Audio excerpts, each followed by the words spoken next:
this says to scholars is that, Aristophanes was a character of his times. And so he is reporting back on how the Athenians viewed Socrates, and it wasn't great. Aristophanes was a hilarious playwright.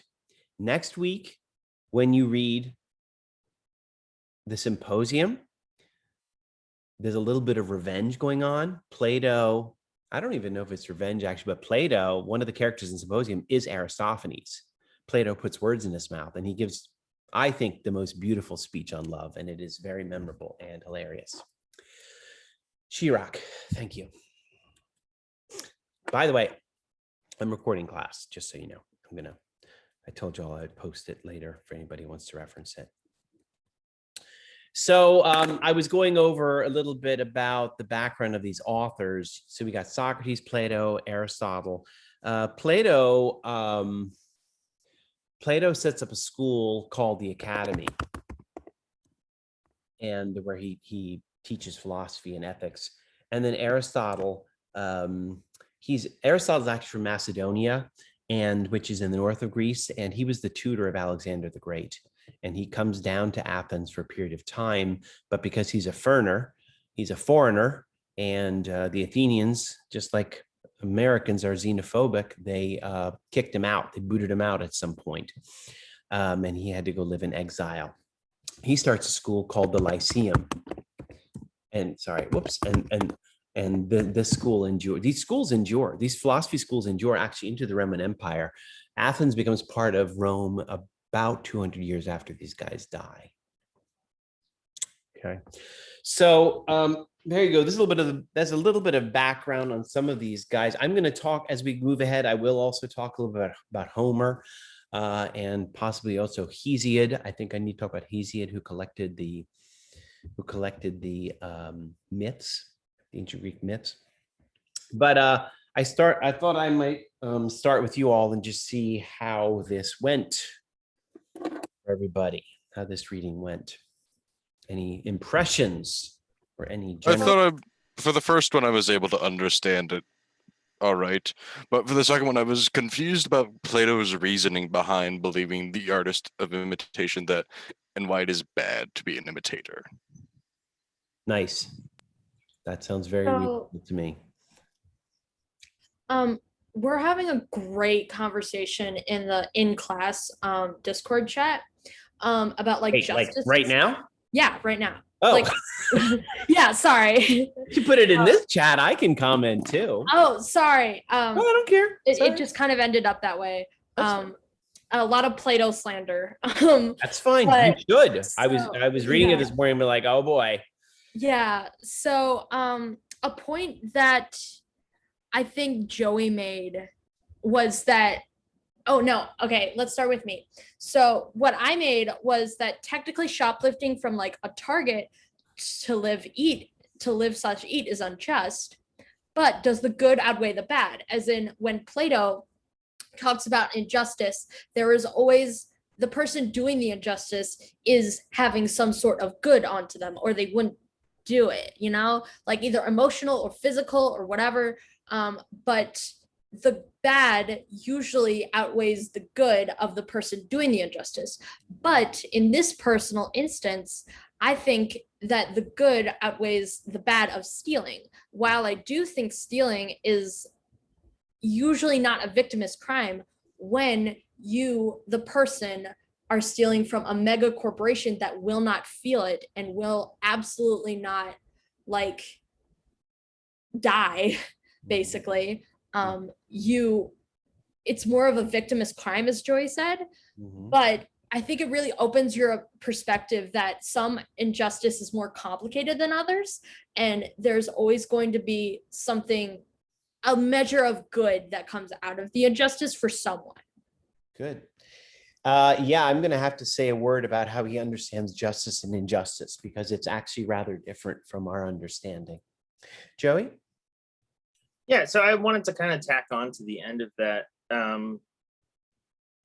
I was thinking a lot about that last night when I was reading up again on the Plato writing about injustice and justice, and it's just I don't think it's a fair equation to like say like, oh, all he's stealing is wrong, or like, or even to say that it is an injustice for someone who's like starving to death to go and like steal from Target. Like, it's really not. Like, the injustice, the real injustice is like the systems in place that necessitate that type of action. Like, if we don't have any kind of like social support system to take care of our citizens, if they don't have access to meals or clothing or housing, and they have to steal or they have to squat in order to find a place to live, like, that's not an unjust. Like, they aren't unjust in doing that. The system itself is broken and unjust.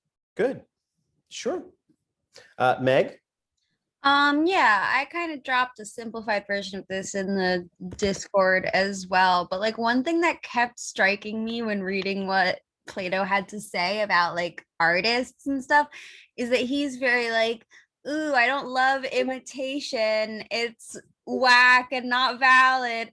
But like he's putting all of his philosophizing in terms of like little fanfic convos he had with the boys, with like lots of like, and then we said, and it just like there was such a lack of self-awareness to me in like the way that he was describing it, where he's like, artists are whack and they can't capture the like real high essence of the soul except for us who are attempting to do it right this second. That's different. Like, that's all.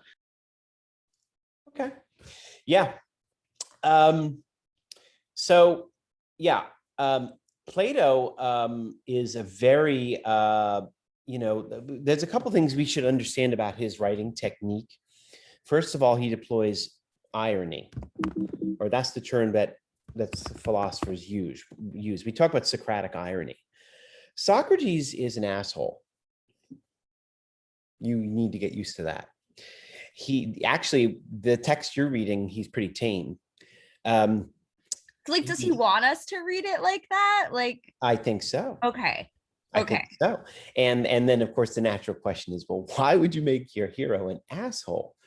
And I think part of that is because Plato is trying to provoke things in us. He's trying to provoke. Right, because he's trying to get people to think and question things, right? Yes. Yeah. So that's my short way of saying to you, be careful with taking this very with accepting what seems to you at first to be his critique of art. I think there's an indirect statement here that I hope that we can approach. I don't at the end of the day, I don't believe Socrates is dismissive of art in the slightest. It's actually quite the opposite. I think he's actually incredibly respectful of the power of art, and as a political thinker, this is why he wants to take such care when he's talking about it. What he's doing, of course, is he's going to be building the ideal city. So, art is an essential topic as we do this.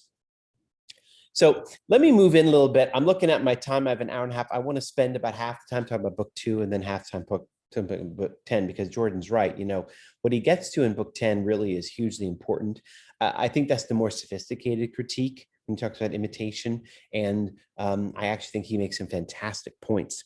It just so happens that tonight I have a side gig where I'm giving philosophy seminars to like a senior citizens group. So I had to make my first PowerPoint, and it's about Plato and the artist. So I might show you some images from that once in a while. Don't get your hopes up. It's nothing fancy, but I do have a couple like images and paintings that can be helpful. So let's dive into book 2. So book 1, I'm just going to say one word about book 1. I didn't have you guys read book 1, but book 1 is an introduction to the main topic of justice, where the men have this debate that is not resolved. It's very strange. Plato likes to do that. That's his method of messing with us, is that he will get us into a debate. He'll take us 3 stages in and then end in what is called aporia, or indecision, which leaves us confused. And then book 2, the men decide, well, we really need to approach the topic of justice again.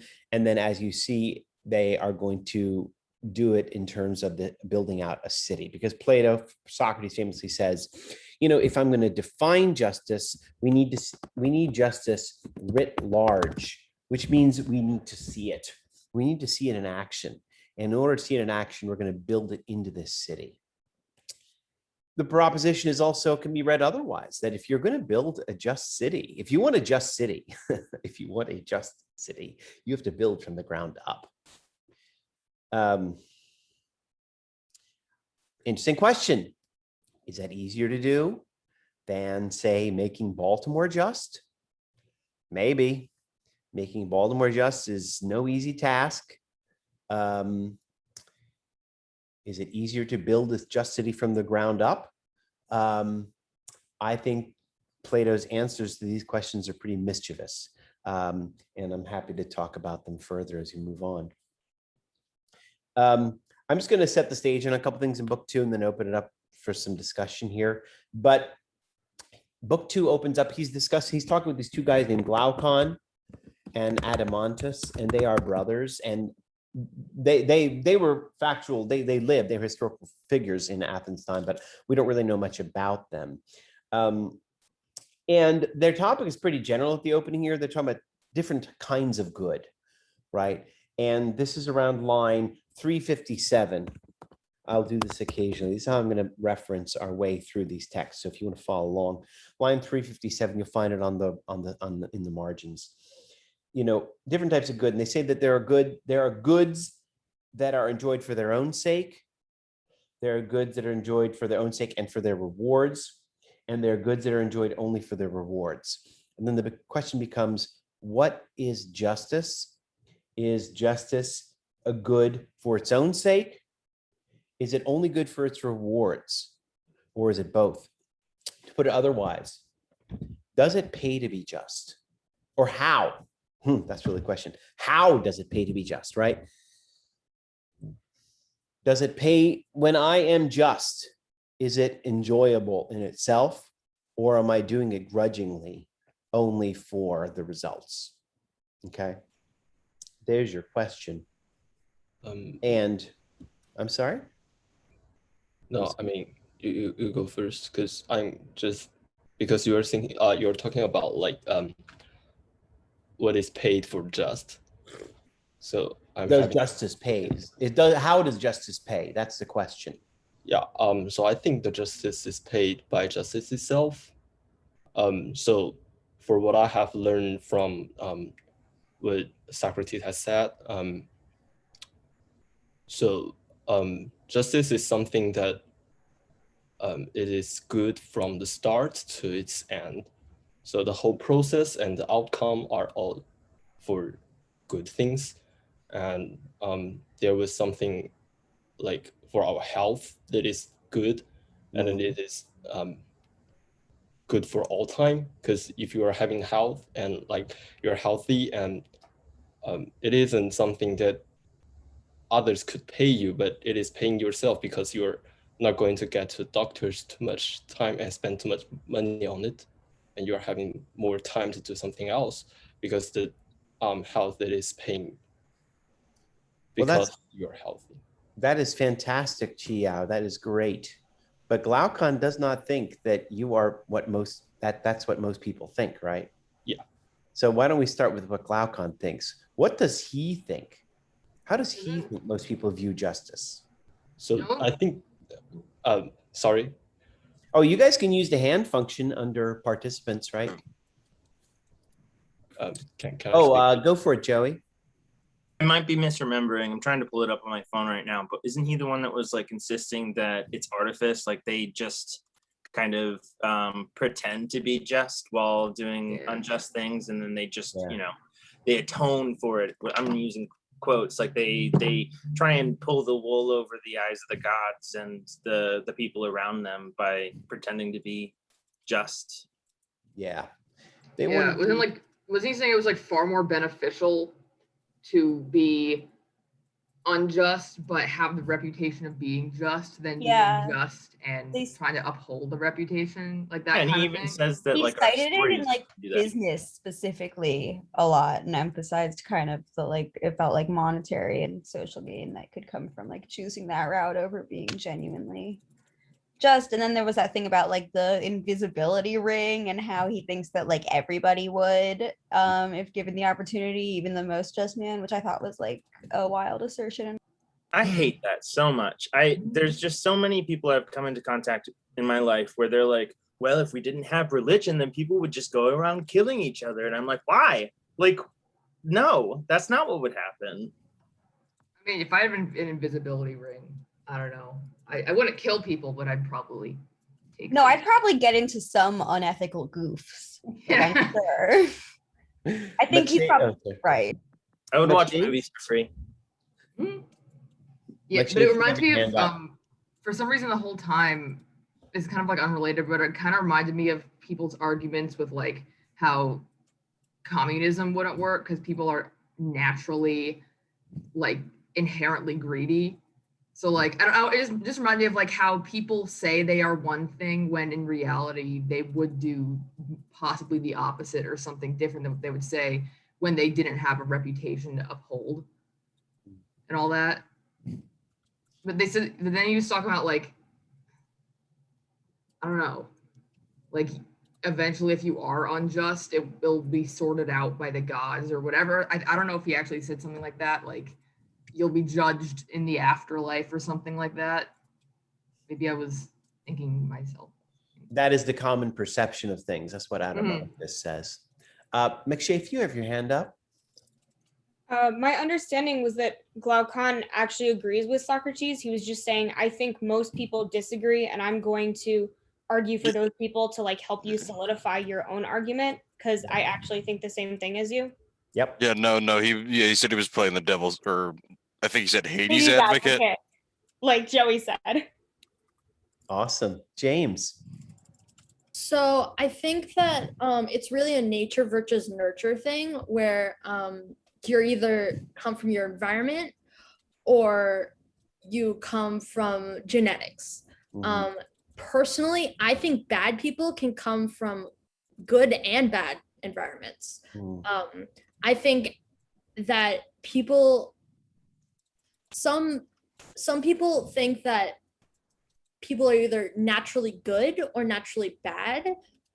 Personally, I think the realest thing is that people are naturally neutral and then they grow through experiences, but they can also have innate senses of morality that kind of guide them to maybe be better people. I hope that's not too optimistic. Well, I think another important thing is like, we have stuff like people who've got like psychopaths that just inherently don't have empathy for other people because of their like mental conditions, and that's like the thing they may not have. Born or they made. But isn't kind of that thing. really just an exception and not the rule? Like, Yeah. But I'm saying there could be lighter degrees of this. Not to say that other people don't have empathy, but rather that they have a complete lack of empathy, but rather like they may not perceive it as good as just seeing themselves, and that may be something inherent. Do a brief interlude in defense of psychopaths. First of all, like that term hasn't been in medical use since the 70s. It's just used in like criminal minds and stuff.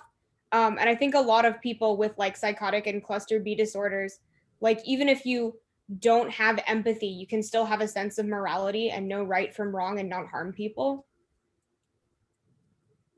So I think it's just like the thing with religion, where it's like that argument that, oh, you know, if you don't believe in God, you'll just do bad things and harm people. And people have their own intrinsic senses of morality, like outside of what's legal or what they personally feel for other people. Well, I need to pull this back towards Plato. So let me, because I have a message for you. Plato is an objectivist and universalist when it comes to ethics. So Sunbeam, you had your hand up. Oh, yeah, I was going to go back to the point that we made about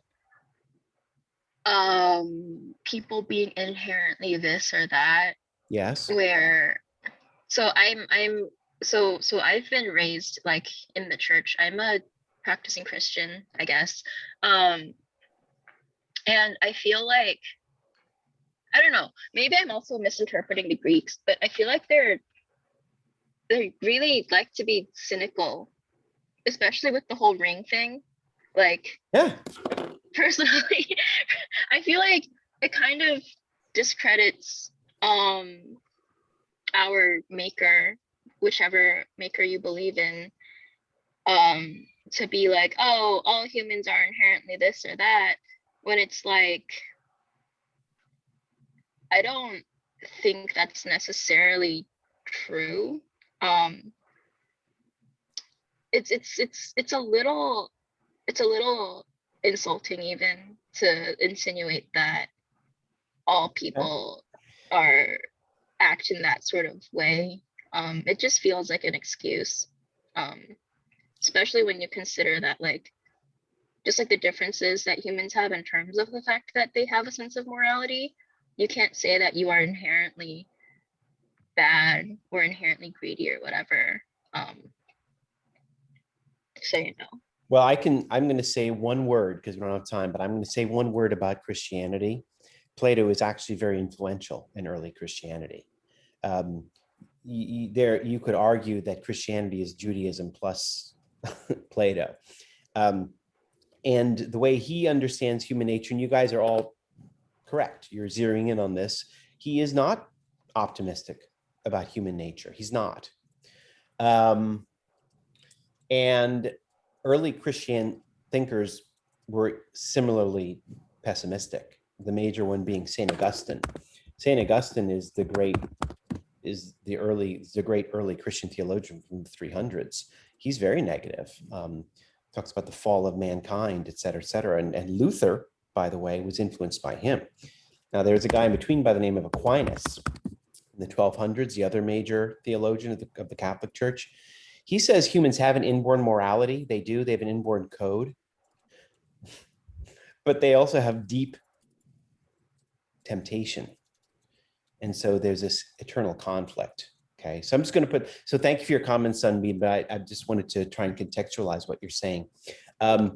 Joey and then Vanessa, and then I get the floor again, so I can bring us back on board here. Joey, go for it. Another thing to say, but Sunbeam kind of like jogged my brain a little bit with the talk about Christianity. And I have to say, like, it is kind of like absurd because I was raised Catholic, and even as a child, I was like, wait, like, isn't like, because they don't really believe in the idea that we're all born good, because if you're born with original sin, Joey. Well, that's the thing. Like, Jesus was supposed to have died to get rid of our original sin. We don't have original sin anymore, but Christians and Catholics still do baptism, and they believe that without the baptism, you still have your original sin. And it goes contrary to everything that is stated in the New Testament, like after the death of Jesus, like you're supposed to be done, like you don't have any original sin. Mm-hmm. Well, it's just a way to control people, to make them feel like they're not okay by themselves. They have to have the church in order to be good people. And that's not even what Jesus said. Well, Jesus never says he was going to cure us of our humanity, right? We are humans, and to be human is to be fallible. And that's the understanding of sin that, that's the biblical understanding of I just sin. always felt like sin was just a tool that was used to like control people. Like, oh, that's a sin. Oh, why is it a sin? Like, sure. Gotcha. Vanessa. I just did want to ask, like, how does Pluto view humans? Because, like, I was thinking back to my art history when we were discussing, like, compositism, like he would say that humans are generally good, and that, that belief. So I was kind of surprised by that idea. Plato doesn't think we're evil. Don't get me wrong here. He doesn't think we're evil. Actually, the guy, so we need to talk about this story of the invisible ring. Let me just pull things together here. Okay. So it is true. I'm going to pull out some points you all have made. You all are hitting on some very accurate claims here. Glaucon does not like how everybody views justice. He thinks the problem is that most people think justice is a pain in the ass, and they only have to have the veneer of being just, but they really just want to be evil. People want to be like Donald Trump, right? They want to seem good and hang out with preachers, but they want to cavort with porn stars on the side and screw people out of money. That's what people really want to do, Okay. Or that's what he thinks. That's how he thinks people view justice. But Glaucon says, I don't like that. Justice has got to be something that's worthwhile in itself. And so he says, so eventually they're going to say to Socrates, sorry, we want you to prove that. Okay. Glaucon's proof, I think, is actually pretty fucking ingenious. It's the story of Gyges' ring. And by the way, when we talk about an invisible ring, everybody, what did that bring to mind? Lord of the Rings. Absolutely. This is where Tolkien got the idea. So I think if you haven't, I haven't read Tolkien in 30 years, but maybe you've read it more recently. And Tolkien agrees. By the way, Tolkien was a Catholic. Okay. So Glaucon says, if you have a ring that's invisible, that makes you invisible, what will that do to you? And it's in philosophy, we call this a thought experiment. And a thought experiment is just what it sounds like. Imagine you had this thing, and what would you do? When I was a kid, I used to watch these things called after school specials. And there was one where this guy had a similar device. It was a watch that if he stopped it, time would stop, except for him. And he could walk around. And I remember one scene clearly, he was at the beach and he stopped his watch and time stopped and he walked around. And I remember he undid some lady's bikini. I can't believe that was an after school show. But anyway, those are the 1980s. But the point from Plato is similar, is that you may be good and you may think you're good. But if you have a ring that's invisible, what would you do with it first? Well, first, I will solve injustice. I will help people. I will. Sooner or later, you may start to cut corners. Well, I deserve another sandwich at Starbucks, things like this. And, this is where I have to defer to my memory of The Hobbit. My memory of The Hobbit, which is 30 years old, is that Bilbo and Frodo are pretty good people, or they're pretty good hobbits, but they go downhill a little bit. Actually, Meg, Groundhog Day is a movie I have shown in combination with Plato because it kind of illustrates the same story. Bill Murray, of course, is a shit. He's a piece of shit in that movie. But what does he do when he has that device? He indulges, right? He hatches an elaborate plan to hit on women, and he steals things, and he steals money and stuff like that, right? So again, the thing is that he's already painted in the beginning as kind of a shitty guy. So I can't help but wonder now that we're talking about this, how would a Groundhog Day situation play out for someone who conducts themselves as good, and would it devolve kind of the opposite way where they start real good and then get kind of bad? I don't know. That's what I said immediately, Meg. I agree with you. I actually showed Groundhog Day for other reasons. There's other Platonic claims it proves, but you're right. Bill Murray is not the ideal Platonic character because he's already a shit. Plato's claim and Glaucon's claim is actually that you give the invisible ring to the Pope, Mother Teresa, they're going to fuck. You would do horrible. They're going to cut corners at some point. You pick your whatever saint. Give that person an invisible ring because it's human nature. Because when we have that kind of temptation, we will do certain things. McShave? Oh, Hill? Yeah, I was thinking about an argument I heard in a talk recently about self-checkouts and how they're chromatogenic. So they cause more crime. They're a scenario that causes more criminality to occur.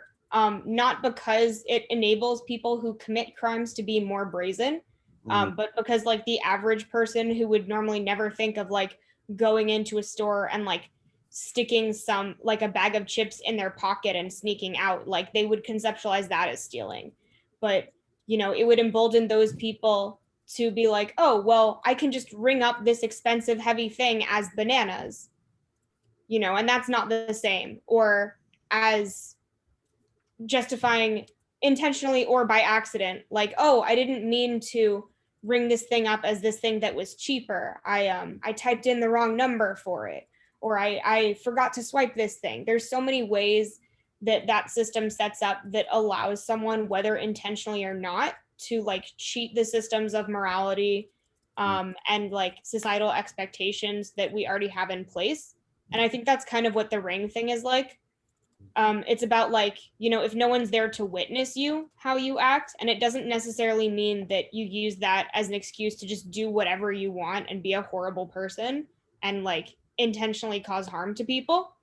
I think it's just that some ways that society is structured for people to police each other's behavior aren't necessarily in play. So Yeah. like, you know, if you're on the highway and no one's there and you speed up, that's kind of seen as a victimless crime. Yeah. It's more about like being observed, I think. I like it. Joey was saying earlier, you know, talking about like there's the idea of no God watching. I think with Plato, it's actually the other people not watching. It's like not being judged. Cool. You To guys add are- to that, I feel like someone mentioned it earlier, like someone stealing from Target, like Yeah. that self-checkout thing also is kind of like not seeing it as super morally wrong because it's a large corporation like Yeah. Walmart who takes advantage of people. So stealing from them, like in someone's mind, isn't necessarily as bad than as like stealing from like a small business. Yeah. So that enables it even further. Good. Cool. All right, you guys are talkers. You're keeping on my toes here. I love it. I'm gonna have to move on though. I can't indulge all your ethical debates. So take advantage of Discord and James can moderate. But I'll push it. I have to push this along because I have to get us to a certain. Sunbeam is also a moderator now, so congratulations. Who? Sunbeam. Thank It's you. me. Good. All right. I just have to get you to a certain point, guys. So I'm keeping my eye on the clock. I'm going to move ahead. And of course, don't forget, you can always ask me questions outside of class. And by the way, while I'm thinking of it, normally I will stick around after class, but at 3 to talk to anybody. But today I have to go. I have an appointment at 3. So not today, but Friday I can stick around. So we need to move into this idea. So they challenged Socrates. So listen, Socrates, you know, we want people to understand that justice is to be enjoyed in itself. Can you do that? And Socrates says, well, I'll try. And he says, but in order to do that, I have to define justice first. And I think the way for us to define justice is to conceive of a city. And we need to build up, you know, the ideal city. It's the Kallipolis. Kalon in Greek equals beauty or beautiful. And polis is city. So they're building up the beautiful city, the ideal city. And they're going to do it from just scratch. The ancient Greeks, it was a practice among other Greek philosophers to write utopian literature. Not really sure why. Scholars have ideas. You know, utopian literature comes in spurts throughout, at least I can think of throughout Western history. There was a period around the scientific revolution where you had a couple examples of utopian literature, Thomas More and Francis Bacon. Interestingly, in the 20th century, you see some utopian literature, and I think even your generation, you see utopian/dystopian literature. Raises interesting questions about why that would be. Dystopian literature, you know, and the line between utopia and dystopia is very thin, and I think that's part of Plato's point. Most of the utopian literature we have from ancient Greece has been lost. These manuscripts just didn't make it to us today. Plato's Republic is the biggest. By the way, it's Republic in Greek. Sorry, Republic is a Latin term. The Greek term is politeia, which is the city. It basically just means the city or the state.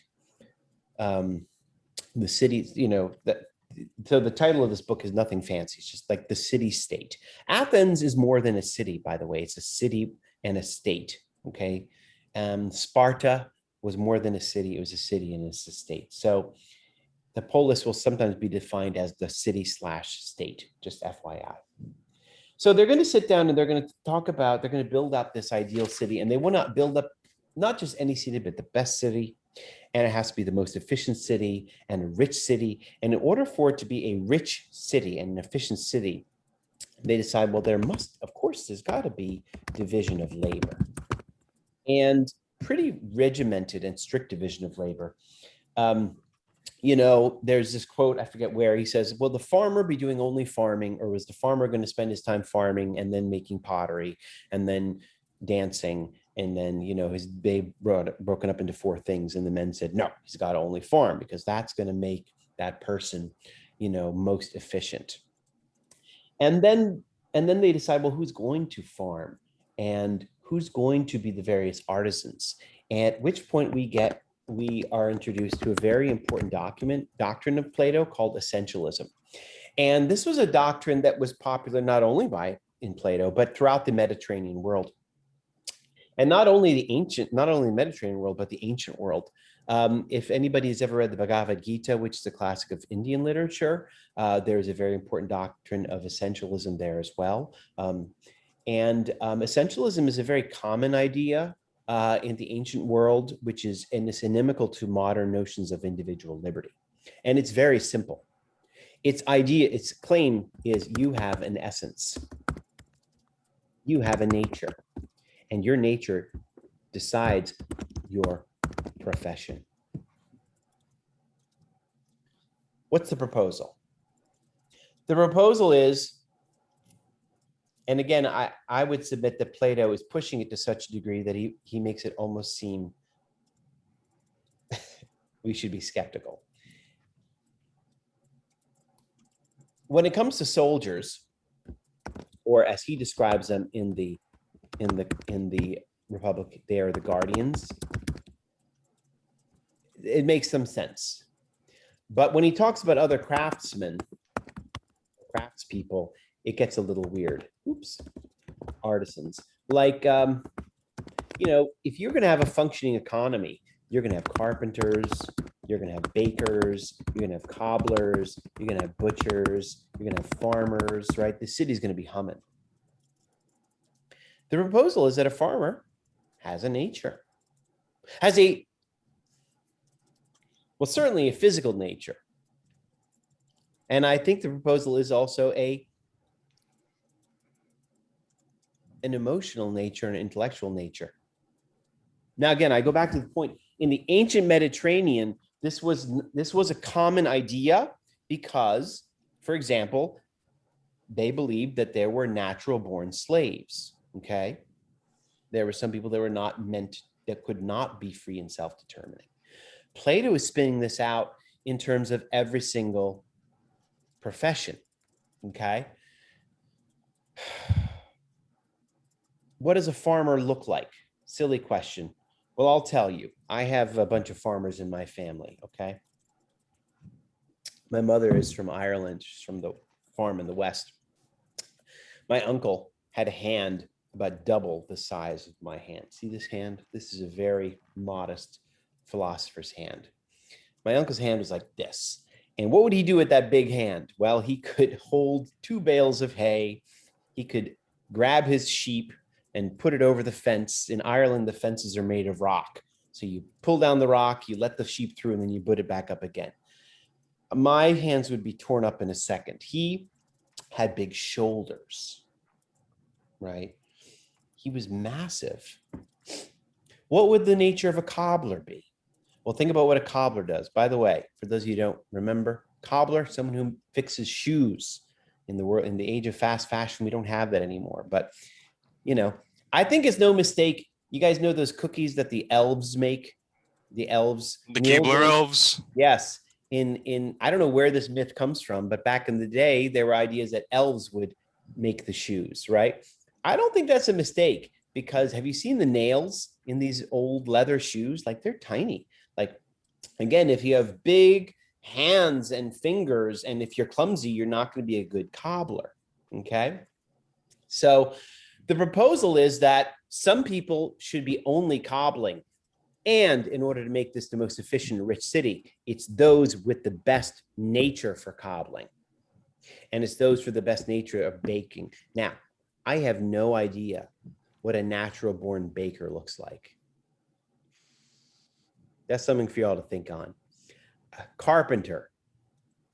I have a friend who's a carpenter. He's very wiry and thin and muscular. I don't know. Maybe. So On one hand, the proposal makes sense. On the other hand, it veers towards preposterous. Okay. I like to give the example of Michael Phelps. You guys know Michael Phelps? He's from Baltimore. The swimmer? Yeah. He has won the most Olympic golds. Thought he was Canadian, but okay. No, he's from Towson. He swam at a pool where I used to take my kids. And if you've never seen, Michael Phelps, if you ever see Michael Phelps, you will have seen a natural born swimmer. There's nothing else this dude was meant to do, because if you go to the pool in North Baltimore that he owns and where my kids were trained, he bought it when he made all this Olympic gold. They have a poster of him, a life-size poster. His wingspan is longer than he is tall, right? And he's huge. He's tall. He's like 6'5", and his wingspan is even longer. You know what that means? That guy is designed to do the butterfly stroke. And of course, his shoulders are massive, tiny waist. He's a machine. He's like a natural born machine to do swimming, right? Now, yes, Meg, he's got crazy shape. So, okay, Joey, I believe you. Well, he's got the golds to prove it. My point is,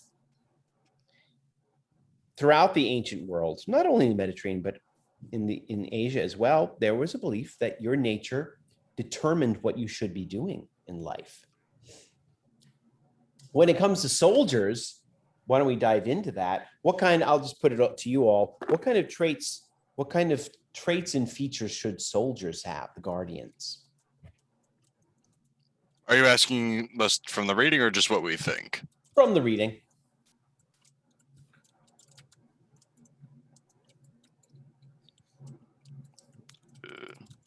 What was the question again?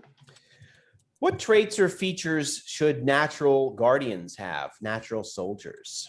I guess selflessness, low, maybe not as much,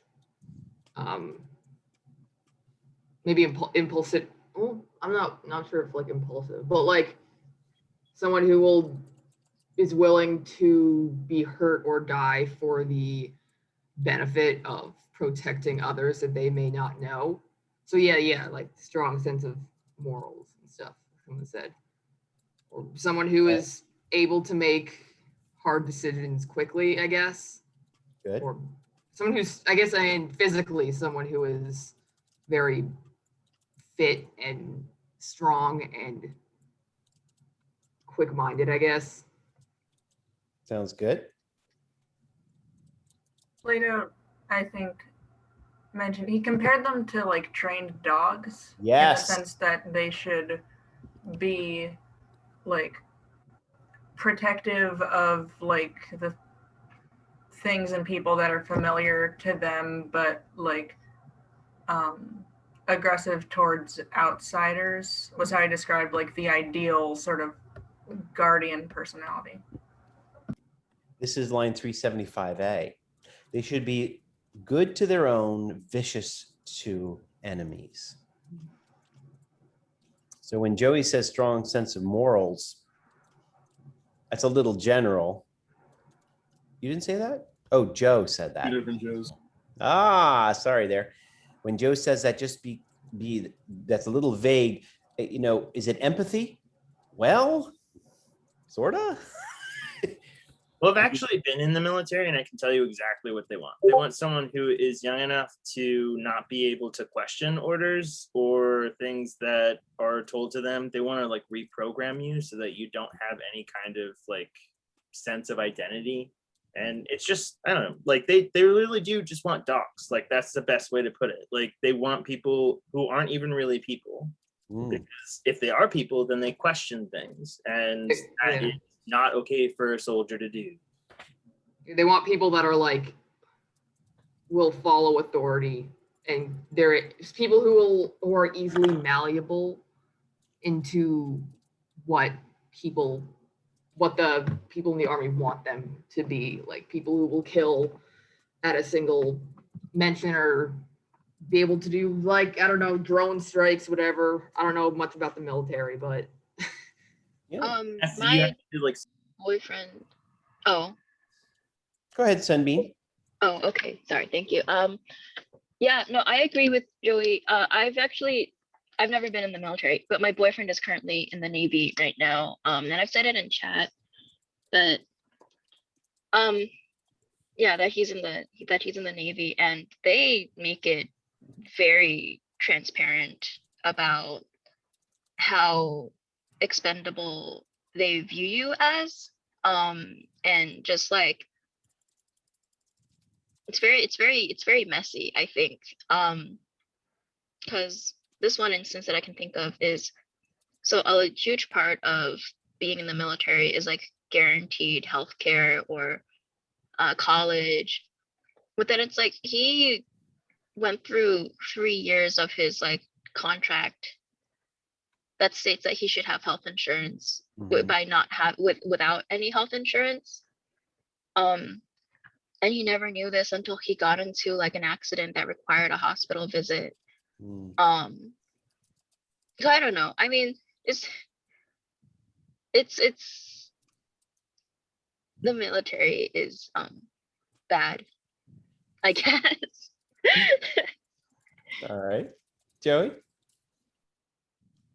mean, she was basically saying most of what I was gonna say. But yeah, they like it doesn't benefit from his perspective, as well as like from normal everyday, like it hasn't really changed. Like the ideals of what a military should be haven't really changed from them. Like they don't want people who are going to question things. They don't want people who are going to, leave. Even like they want people who are going to be in there until they're done.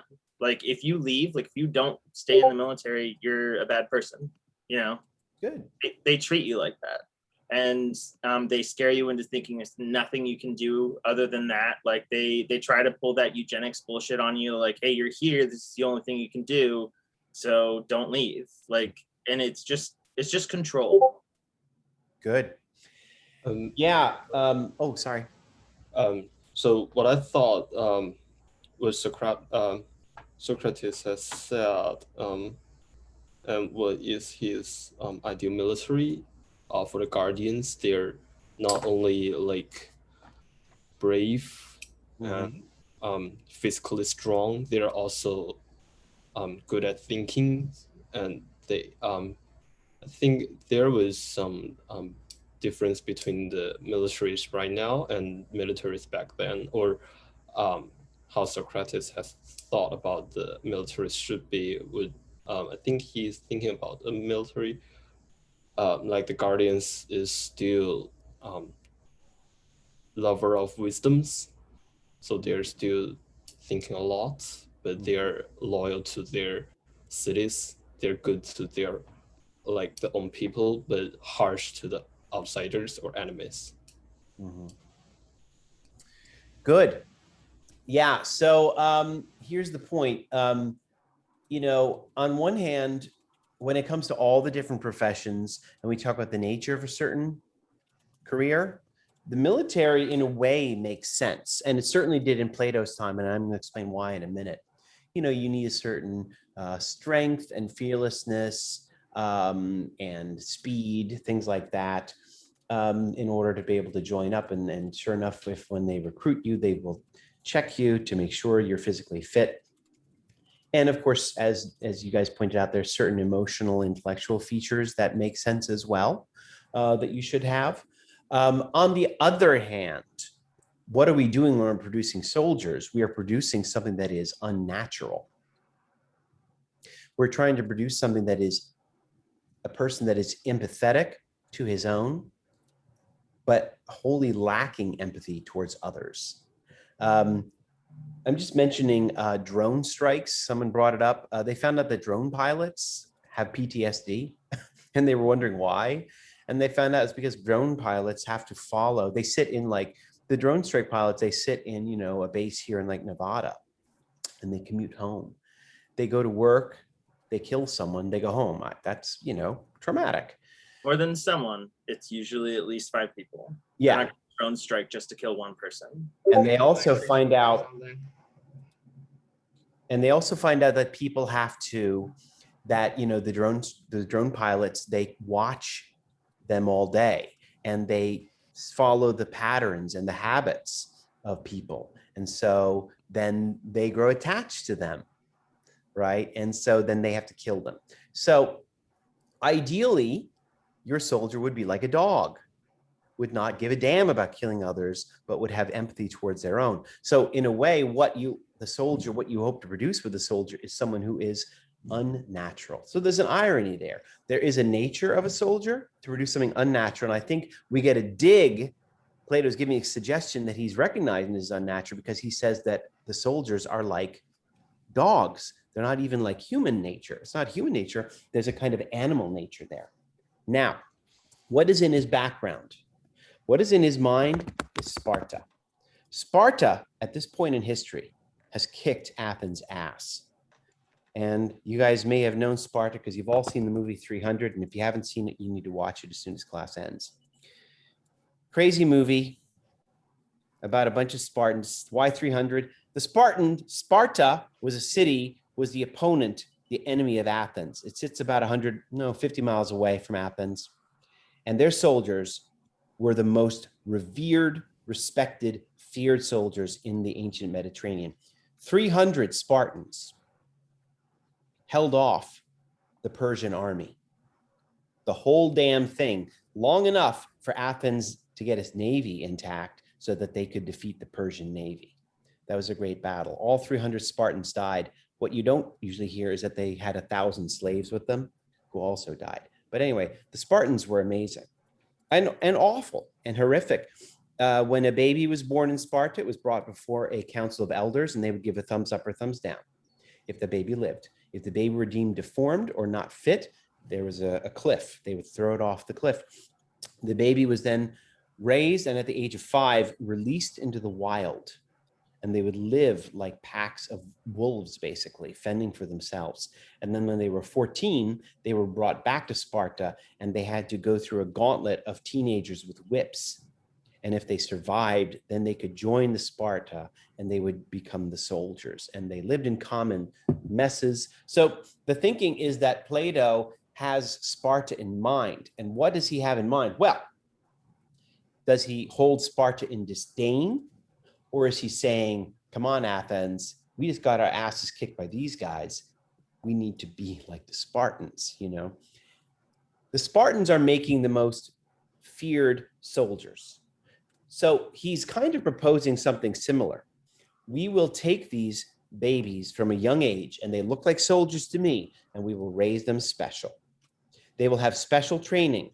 They will have gymnastics, which is exercise. They will have poetry. They will have music, and they will have philosophy. That doesn't sound like soldier training, right? Gymnastics, philosophy, music. Well, gymnastics is exercise. Music,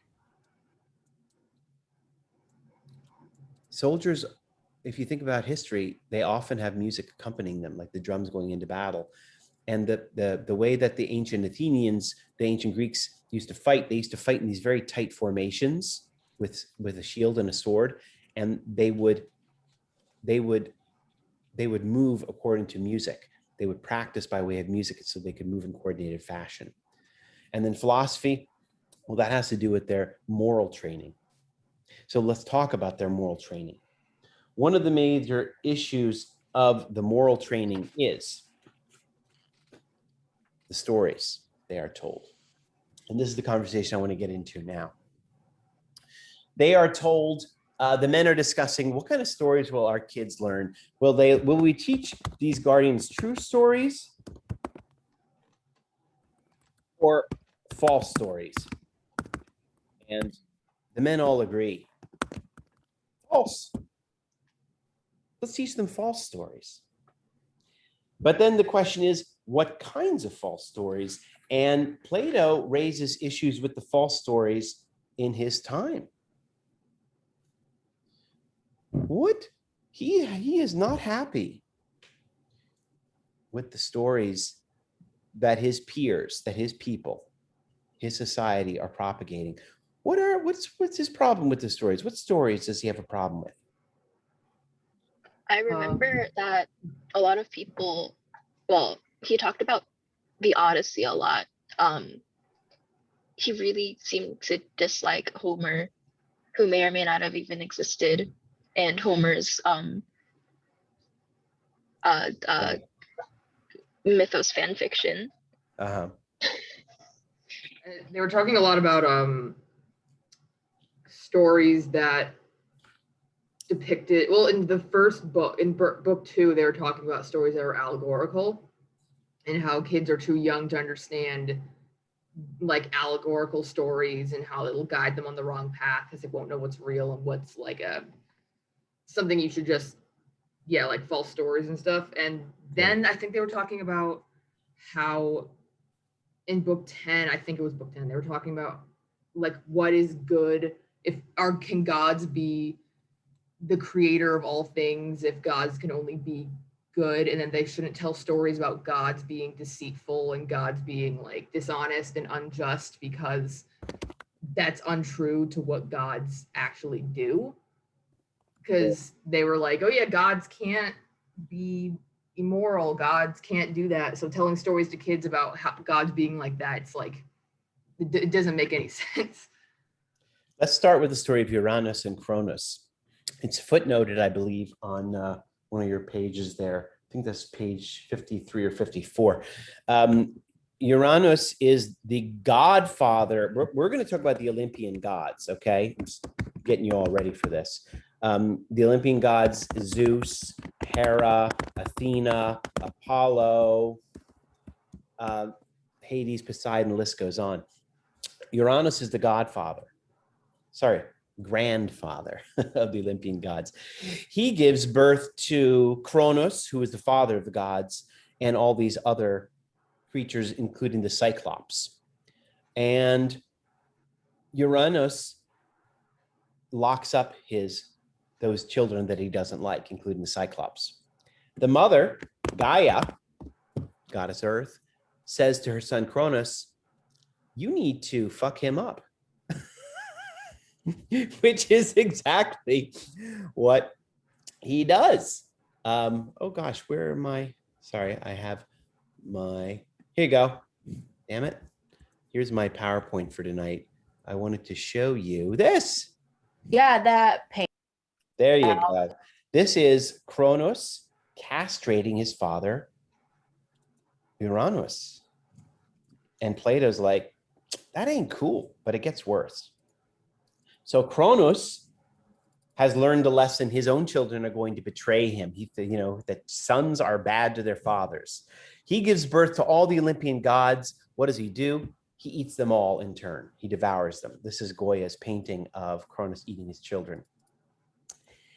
And then Rhea is the mother of the Olympian gods. She's like to Cronus, dude, you keep eating my children. This is not cool. She gives birth to Zeus and hides him.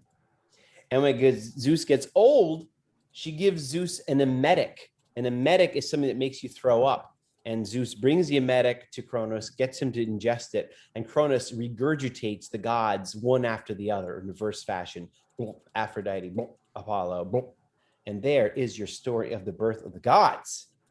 And Plato is just horrified. Right? And then it gets worse, and this kind of references what Shar was talking about.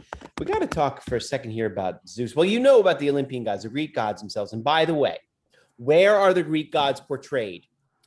By Homer in the Iliad, which is the story of the battle of the Greek cities versus Troy. The gods are portrayed. And then Hesiod, he collects the myths. So there are variations of the myths going around ancient Greece for centuries before Plato. They were part of an oral tradition, and then Hesiod writes them down. They think Homer did a similar thing. There had been stories about the sack of Troy, and he writes down the definitive version. And so Homer offers up these myths and these portrayal of the gods, as does Hesiod in the myths. And these gods are a goddamn disaster. The Iliad begins where they're fighting over Paris, the most beautiful man from Troy, right? And it's just a mess. Well, let's talk about Zeus, because I put his name in there. Tell me about Zeus. What was so bad about Zeus? Couldn't keep it in his pants. He could not Yeah. keep it in his pants. And he was a little bit wrathful. Just a little bit. I want I to might be hear more remembering about this his wrongly. pants, though, Yeah. because it's a little more colorful than he couldn't keep it in his pants. What was his method of seduction, everybody? Wouldn't he like transform into animals that women would be fond of, and then once they like got close or whatever, he popped out and was like, "Surprise, Zeus!" Oh, you're so funny. You got almost there, except he never popped out. Yeah, he stayed an animal. Here he is. This Right. is Leto and the swan, and Zeus is that swan there. Bruh. Okay. What? Okay. So Wasn't Apollo born from a ray of light, which was literally just supposed to be like Zeus jizzing on her from the sky? No. I don't know about that.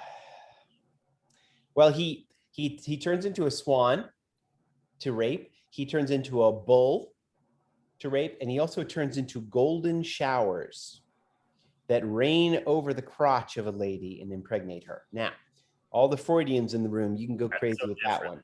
I'm not going to touch that one. But here's the point of Plato. Take a look at this. Leto and the Swan. This is a Renaissance painting. WTF? The hell were they doing? I don't think it's a smart idea to give to children to read. I mean, you're sitting in your studio. What should I paint today? I know, Zeus the serial rapist. Yeah, and a lot of these paintings took like months to like a year to paint, especially if it was big. So like you'd be dwelling on that for a long time. Well, there you go. And so Plato is wondering exactly that. Like, what are y'all doing? What are y'all doing? You're telling stories about Zeus. So the second part, the latter part of book 2 is all about the gods will not be changing shape. And that's about Zeus, because Zeus likes it when Zeus is horny, he changes shape. And Plato's like, there will not be any gods changing shape in our stories in the ideal city. The gods stay the same, and Zeus is, of course, not predictable. Our gods will be predictable, and they'll be rational. And the point is, as I believe Sharp pointed out, the issue about allegory is like, kids are impressionable. What are we doing? Telling them these goddamn stories that the greatest god of all, the greatest god, likes to turn into bulls and rape. That is not cool. Here, line 378C. Take a look at that quote. I'm going to read a quote for you all, 378C.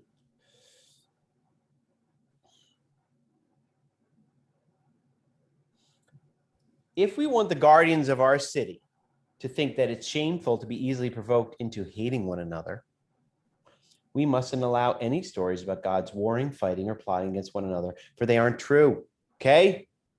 The battles of gods and giants and all the various stories of the gods hating their families or friends should neither be told nor even woven in embroideries. If we're to persuade our people that no citizen has ever hated another, and that it's impious to do so, then that's what should be told to children from the beginning by old men and women. And as these children grow older, poets should be compelled to tell them the same sort of thing. We won't admit into our city stories about Hera being chained by her son, nor about Hephaestus being hurled from heaven by his father when he tried to help his mother, who was being beaten, nor about the battle of the gods in Homer. The young cannot distinguish what is allegorical from what isn't. And the opinions they absorb at that age are hard to erase and become unalterable. I wonder if you notice in there, this is largely a criticism about what stories they won't allow, but he reveals what stories he wants. He reveals one principle, one rule for the kind of stories that they want. What does he want the stories to teach? Did you notice? I forgot. Well, it's in that quote I just read. So take a look. What lesson does he want the Guardians to take from any stories they teach? Oh, that no human has ever hated each other to start off. There you go. They don't want the people. Is it all humans or just the people in their own city? If we're to persuade our people that no citizen ever hated another, we do not want citizens hating one another. That's what we don't want above all. Don't forget, the premise for dogs is, right? They have to be faithful to their own and vicious to others. Therefore, we must not give them any stories that would teach them that hate is reasonable or rational or possible or viable or tolerated. I think it's the Care Bears, right? You guys know the Care Bears? When my kids were young, I had to read the Care Bears, and the Care Bears, they don't hate. They don't hate, right? I hated the Care Bears, but the Care Bears didn't hate. I kind of took that whole thing, like the no human has ever hated thing, as you have to judge a person's character by like interacting with them and talking with them, not by getting preconceived notions of what they are, which kind of reminded me of like, it reminded me of like how racism is, where people are like, oh, just to start off, I already don't like them because of who they are, but you haven't ever interacted with them. Mm-hmm. It's just like that whole thing of like, oh, like humans have never like hated. I think that's a good, I don't know, thing to have, where like you can't start off from birth already hating someone because of who they are. Like, I don't know. It just reminded me of that kind of whole thing. I'll give you an example that's great, Shar. Thank you. I'll give you another example that kind of like comes to my mind. When I have kids that are teenagers, but when they were young, they were in a preschool. And I remember the teacher said to them one point, like, so-and-so said, I hate this, or I hate that person. And the teacher said, oh, we don't use that word here.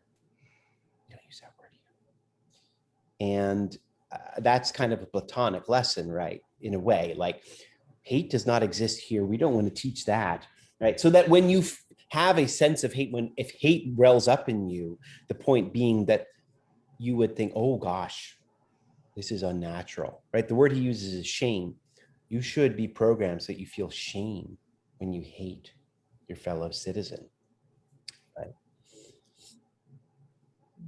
I think it's all right to dislike or maybe even hate people, but only after you have experienced who they are as people, because hate and like dislike, it makes you stay away from certain things. So for example, if you're like, oh my God, I hate, I don't know, painting majors. I don't know, because a painting major did this. I'm a painting major. A painting major did this from my experience, whatever.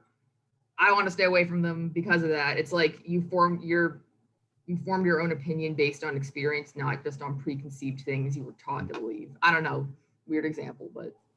Another example could be like hating on cats. You know, cats. Well, good. I mean, I think the question Plato is actually asking us a question indirectly, which is, is it a good idea to teach your kids that hate does not exist? I mean, that's what he says, right? I think there's an argument you could say, well, okay, look, you don't want your kid to be a certain way, but to tell them that hate doesn't exist, that's a little strange. I remember teaching this back, God, it's 20 years ago now, 9/11. And when the planes flew into the towers, and I remember thinking at the time, like some students said, well, I have to explain to my kid that some people hate us because they flew a plane into a tower. I'm like, maybe Plato's suggestion would not prepare us for that reality. How do you explain that, right? So what Plato is highlighting is, the tension around what kind of impact can you expect stories to have on children? What kind of influence can you expect them to have? What kind of morals do they teach? I would submit that I think our contemporary American society is thoroughly Platonic. And the reason I say that is because of PBS. I don't know what stories you guys were raised on, but my kids had to watch Clifford the Red Dog and Dora the Explorer. And nobody hated each other in those stories. They were very moralistic. The Care Bears, they were highly moralistic. The opposite, grim. Grimm's fairy tales. Grimm's fairy tales are way fucked up. Mm-hmm. You know what I mean? Yeah. So when again, like this is just to indicate to you how thoroughly Platonized we are. When my kids were young, I was given a book, and it was an illustrated version of Grimm's fairy tales, and they were very sanitized. And in the sanitized version of Red Riding Hood, Grandma's hiding under the bed. In the original version, which is not published anymore, the wolf eats Grandma, and the woodsman comes in and splits open his belly, much like Kronos regurgitating people, and Grandma steps out. That's the story I always heard when I was a kid. Good for you. You got the real deal. Yeah, no, that's what I grew up on. I had my experience, I had a very Christian caretaker. Well, my parents were gone, and she was all about that stuff. But my parents were more sort of liberal leaning in that regard, and they was allowed to watch your stuff. But she would always say, like, yeah, we don't have hate. Do not hate your fellow man, stuff like that. But think also of Hansel and Gretel. Hansel and Gretel, the two boys who follow the trail of sweets into the woods, and then they're going to be cooked up by a witch. I mean, this is some crazy shit, everybody. What the hell were the Grimm brothers up to? That's Plato's question. What are the Grimm brothers up to? Maybe they hate kids. Well, it's a different period of time. And I think part of it was they were trying to teach kids to fear the woods, among other things, like, dude, do not go near the woods ever. Stay right here where we can see you. I thought that was interesting because I think Plato brought that up too. It was like a really quick point, but he said something to the effect of like stories that like have that aspect of like cautionary tales, or like things that make kids like fear the forest, for example, or like wandering around at night, or that sort of thing. He said that they were negative because they made children more cowardly or something, which I thought was a take I haven't really heard before. Well, I can tell you from my standpoint as a parent, like I would never dream of telling my kid the real Little Red Riding Hood before bed. And my reasoning is mostly selfish. I don't want them running into my bed at night. I like to have my space, right? But on a serious note, like I would be worried there's something a little traumatic, right? Like, why is Daddy telling me stories about grandmas being eaten by wolves? I mean, and witches eating children? Like, what is going on here? You know, isn't there something psychologically traumatic about these? Well, they're all supposed to be like morality tales, like you said. Like they're like, hey, don't do this, otherwise, like bad things can happen. Like they're just like tricking kids into complying. Okay, absolutely, but Plato is highlighting, like, you know, maybe we should think about the psychological impact of these. You know, you can really mess with a kid's psyche by telling these stories. Sunbeam and then Shar.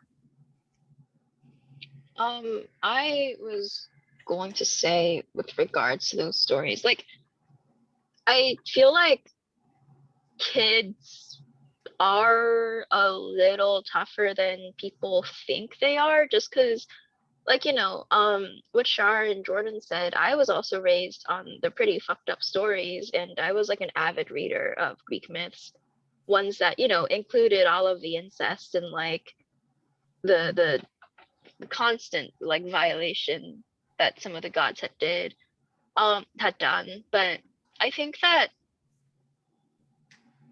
it's more so the way you go about talking about those stories, you know? Like, I don't think anyone would really appreciate an in-depth, like really detailed prose about the way the wolf or the way the huntsman sliced open the wolf's stomach or whatever, you know? No one wants you to like describe in detail what's happening there, but simply just saying it and then also reinforcing the fact that this is in fact not real, probably does not cause psychological trauma. That's like for me anyway. But it's like, I don't know. I feel like,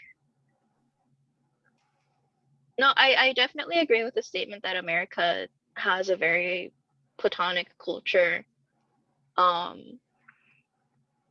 But I feel like, I don't know, it's really the parents' responsibility. Like, media shouldn't be so, I guess, sanitized and heavily censored in a way where it completely denies the idea of conflict.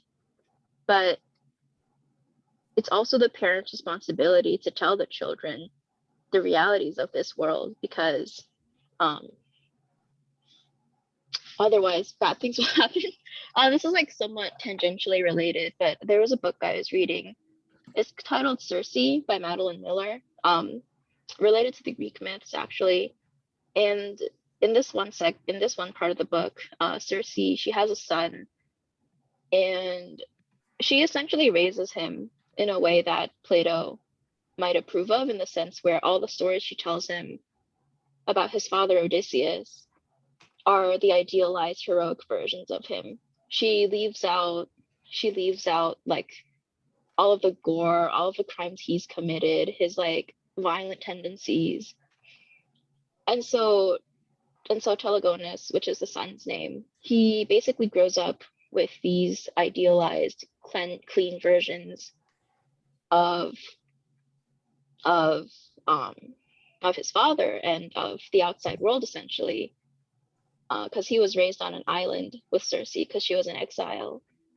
And so the day that he steps off from the island to look for his father, he ends up accidentally causing his father's death. So because he was just so unaware of the true cruelty hidden behind Odysseus. So, you know, it ended up being detrimental to both of them.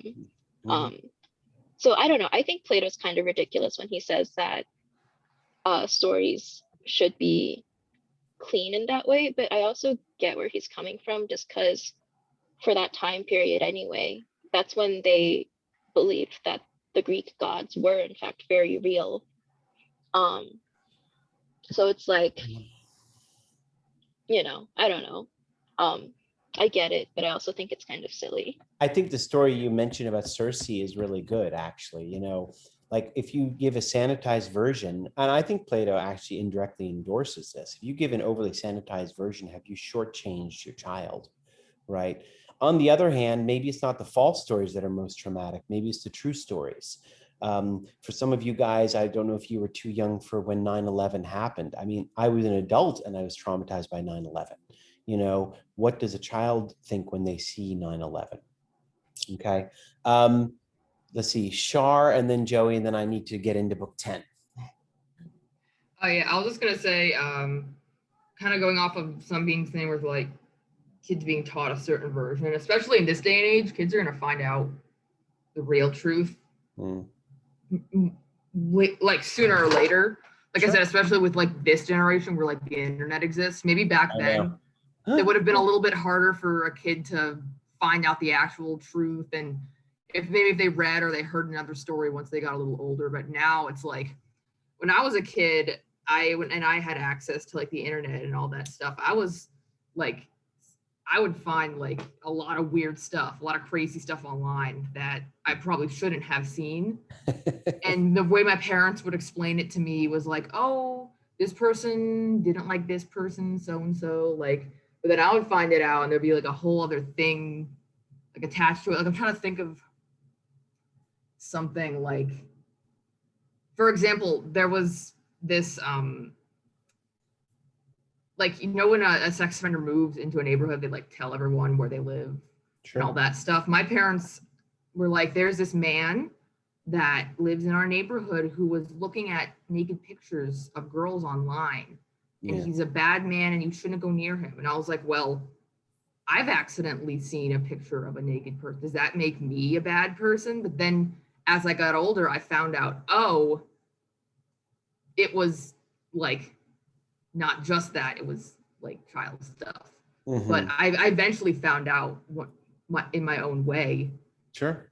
And I don't know, it was good at the time that my parents kind of sheltered me from it, but also I still found out and I was like, oh, I guess I didn't really, I guess with the whole thing, like kids don't really need to know all the really gory, gruesome details of things. And like, they don't need to know at that time, especially if they're very young, because their view of the world is very narrow.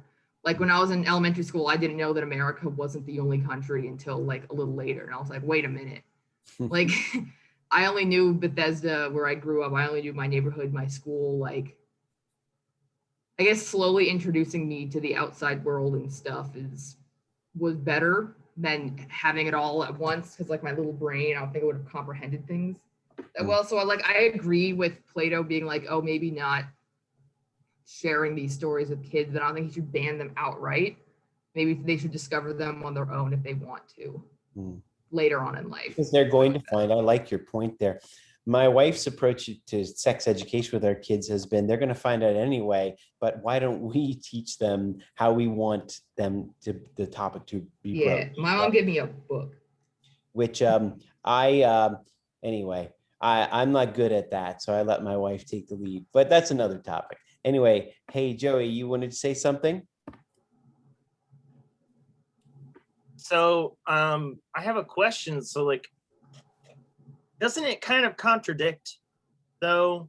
Like, how can you not like desensitize children to these kind of stories and still expect like a fighting force? Like they want, you know, dogs in order to be able to like go out there and kill people. But like, if they're scared of a little story, like they're not gonna be able to do anything. Like, and desensitization isn't really like a bad thing. Like if, you know, a doctor wasn't desensitized to blood or gore, like they wouldn't be able to do their job. Yeah.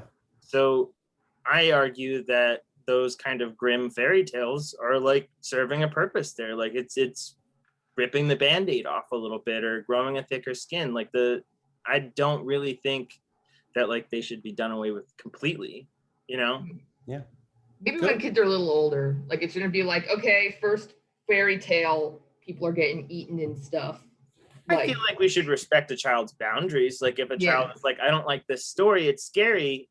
But if they're like cool with it, like do it. I mean, I used to watch like horror movies all the time with my dad when I was little, and I just did it because I knew it was like the only way I was going to get to spend time with him. But like still, he would turn it off, got too scary. Like I think it's all about like respect of the individual. If we're going to be talking about like raising an individual.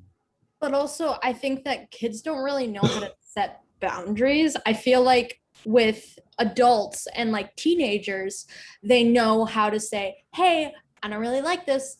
But with kids, like I'm not saying they're sheeple, but it's a little bit harder to say. They don't have like the I don't want to say the authority, but like the autonomy? They don't have the autonomy, basically. They look up to this human that's basically taking care of them their whole life. And they're like, I don't like what's going on right now. I don't like this story, but what am I gonna do? So I think that that's also about like making sure that you raise a child that has like autonomy, like that is able to like ask those questions and tell you that. And that all has to do with the way that you interact with someone. Like if someone doesn't feel like they're able to do that, it's more than likely because of the way you interact with them. And I mean, again, that's just, you know, an issue of like parenting versus content. It's like the argument that video games are making people violent. It's not. It's, you know, not parenting, not talking with people, not like asking them how something made them feel, or, you know, interacting with them as though their opinion and stuff is valid. Yeah, that's a good example, Joey. I think that works well.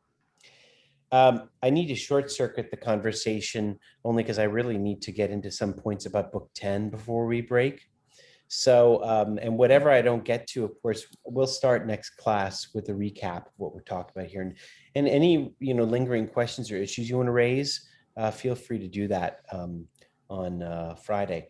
But I do need to establish a couple things about book 10 because it'll help with your understanding of the symposium.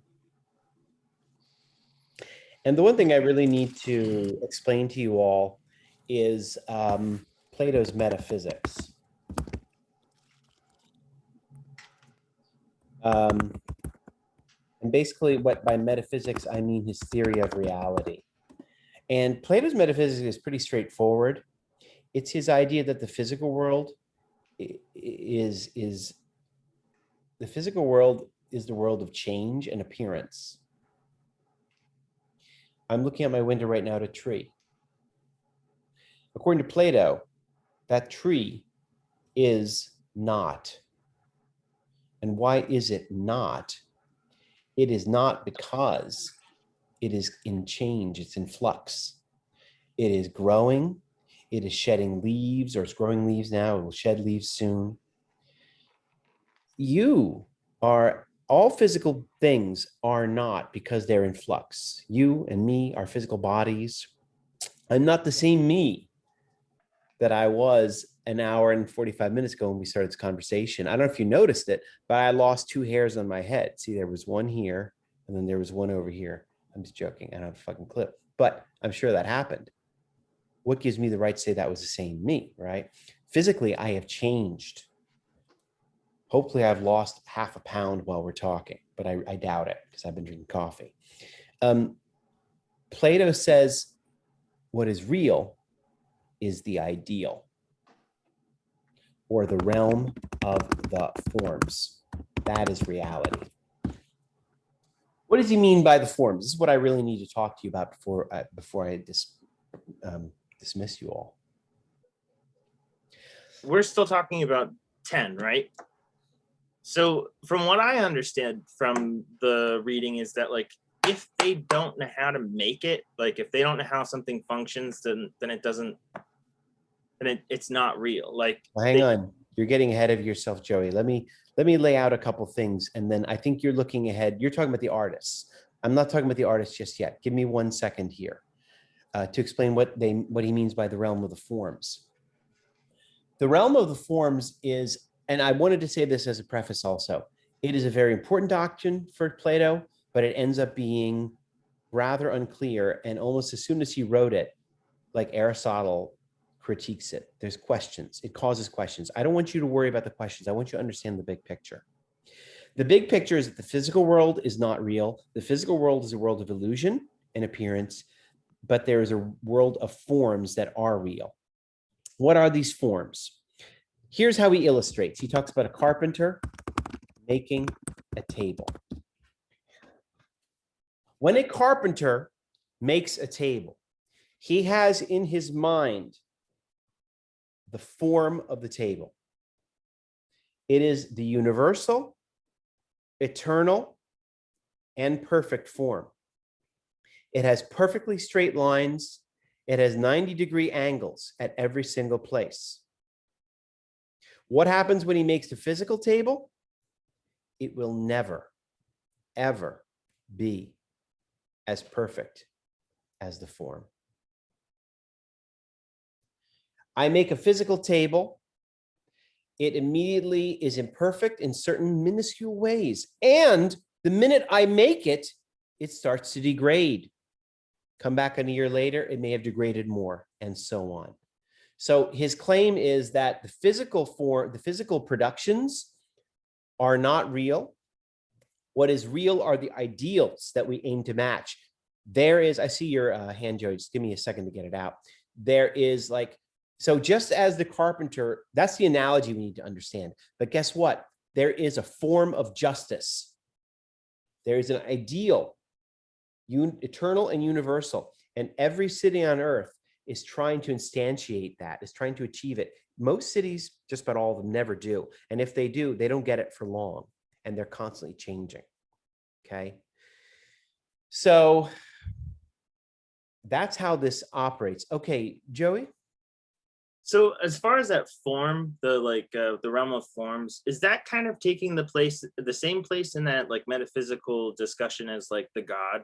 Because I remember he was like, there's like three levels of it. It's like the God, the like the artisan or carpenter kind of person, and then the artist. Like, would the God be the one that's like holding the concept of that form, like in his? I would be careful with that. When Plato mentions the gods earnestly, so Plato will mention the gods, critique them, but when Plato mentions the gods earnestly, I think we have to understand it as merely a literary function, because scholars. I don't think I understand that.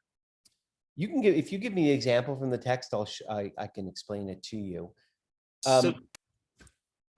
But scholars they tend to think that Plato was not exactly a believer. He certainly didn't believe in the Greek gods. But he had to be careful, right? Because he would be killed if he said it. So when he does mention by Zeus, things like that, or by the gods, if he has a certain saying, it's like a colloquialism. Yeah, it's like, thank you. It's a colloquialism. So I would just take that with a grain of salt. He does not equate the realm of the forms with a heaven. The Christians will. When the Christians get their hands on this, Plato's theory of the forms becomes their foundation of heaven. Yeah, because I was gonna say, didn't they, like the early Christians had like this like divine like shapes and stuff like that? They're like, these are all like, they were made by God and they're given to us, like stuff like the Da Vinci stuff. Well, what I would say this is like Saint Augustine. What he reads Plato, he says, yes, the physical world is the world of illusion and temptation, and there is another realm, and this other realm is heaven. And he wouldn't say that's where the forms exist, but he'd say that's where the saints exist, and the apostles and Jesus. And we are aiming to that realm, which is eternal and universal. So there's certain things about the realm of the forms that the Christians pick up on, but not exactly, not precise. But let me get into this last point here before we break, and then I will pick it up here again next week. Because Jordan asked me at the very beginning, what is up with imitation? I'm going to tell you right now, it's up with imitation. Where does he get off saying that artists engage in imitation? Well, he accuses all artists of it. Poets, tragedians, playwrights, sculptors. But in book 10, he mentions painters. What is that? Well, listen, a carpenter makes a table, and then a painter paints that table. A painter is engaged in imitation. Mimesis is the Greek. And what the painter or the artist produces is that second remove from reality. It's a shadow of a shadow. So I have another picture from my what is this thing? God damn it. Sorry. I'm looking at my playwright. Here you go, my PowerPoint. Here you go. Van Gogh, painting of his room. He painted a bed that was an imitation, that was, representation of a form. And so it's that second remove from reality. Same with that table, right? So this is the very curious theory that Plato puts forward, is that an artist, and then, he talks about Homer. And when Homer writes the Iliad, he will pretend, at a certain point, he's speaking in the voice of so-and-so. You've ever read a novel, the author will maybe take on a different voice and try and convince you of something, right? So this is what artists do. they imitate in order to persuade. Okay. And now, let me see if I can call your attention to a couple passages here. 598b, that's a good one. And I'm going to set, what I'm going to do is I'm going to set this up for us to really pull this apart on Friday. Well, Joey, yeah, I mean, I think, you know, I think it's complicated. And here's what I think is complicated. I don't think he believes that that's all art is, but I think his critique is actually that some artists do. And that's problematic. To illustrate that, I'm going to talk about method acting. I don't know if you guys know method acting. That's where an actor tries to become the other person. You know, that's imitation, right? But you know, and I think Plato is asking a very important question, like, you know, what's the value of that kind of art? You know, art, you know, in a way, it's kind of outrageous for him to say that art is just imitation. It's not, right? It's so much more than just imitation. I think a better term for us to talk about is probably representation, right? Because you guys have taken art history, and in the history of art up through Manet in the modern period, the goal or the model of good art was if it depicted reality accurately. In a way, Plato is asking in his backhanded fashion, why would you want to do that? There's an interesting quote at one point where he says, you know, I remember, I see now why you're talking about the gods, Joey. Early on, he talks about gods creating. He's really building up this question, like, what kind of creator is an artist? And he says, well, the gods create these things, but then you could imagine there's another kind of creator that walks around with a mirror. Like, oh, look, I just created a tree. Well, how fucking stupid is that? I mean, maybe if you're on drugs, like, look, I created a tree. Here, I created a cicada. I actually kind of loved that analogy because, yeah, I kind of struggle with that as well. It makes me think of this like really shitty photographer dude who literally just took pictures of someone else's picture and was like, this is mine. Yeah, good. So I can't remember his name. Someone else say it if you got it. So here, I'm going to leave you with that question. I think the question that he's building us up to is, what kind of endeavor are artists really engaged in? You know, is it really just representation? And if it is, why would you want to do that? You have the real world, or you have the physical world behind you to look at. Why would you want to get the most exact reproduction of that? I'm just posing that question for you to think on. I'm sure you guys have some answers for that, you know, like in the Renaissance, why were they so excited about chiaroscuro? Why were they this exact representation? Big whoop, Plato says, just turn around and you'll see chiaroscuro down the street, you know? What are you trying to do? What are you trying to accomplish with this expression, right? This ties into the moral discussion we had earlier, right? And the more troubling question is going to be, the artist may not, this is a claim that Socrates and the guys arrive at, which is that the artist may not actually have a place in the ideal city. And the reason I say that is because they're not clear on what the nature of the artist is, right? Don't forget, the premise is that there are natural born soldiers, and there are natural born bakers and natural born farmers. What the hell does a natural born artist look like? And better yet, what does a natural born artist do? Carpenters, we know. Bakers, we know. Soldiers, we know. Artists, they're a little bit like the guy walking around holding the mirror up, unless they're doing something else.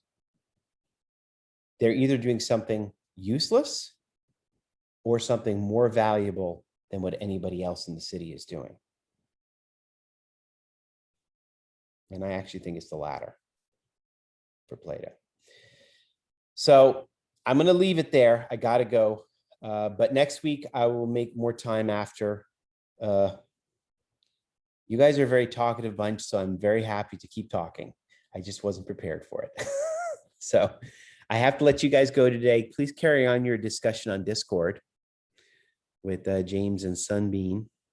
And I'm happy to have questions, and please formulate your questions, and we can open class on Friday with some of your questions. Last point, I will do a recap of what we discussed today on Friday, and I will finish out book 10. Okay. Peace, everybody. I Thank got to you. run, but I'll see you on Friday, same time, 1:00, and you'll have read the first half of the symposium. Thank you. Thank See you you. later. Bye Thank bye. you. Bye bye. Bye. Good night. Good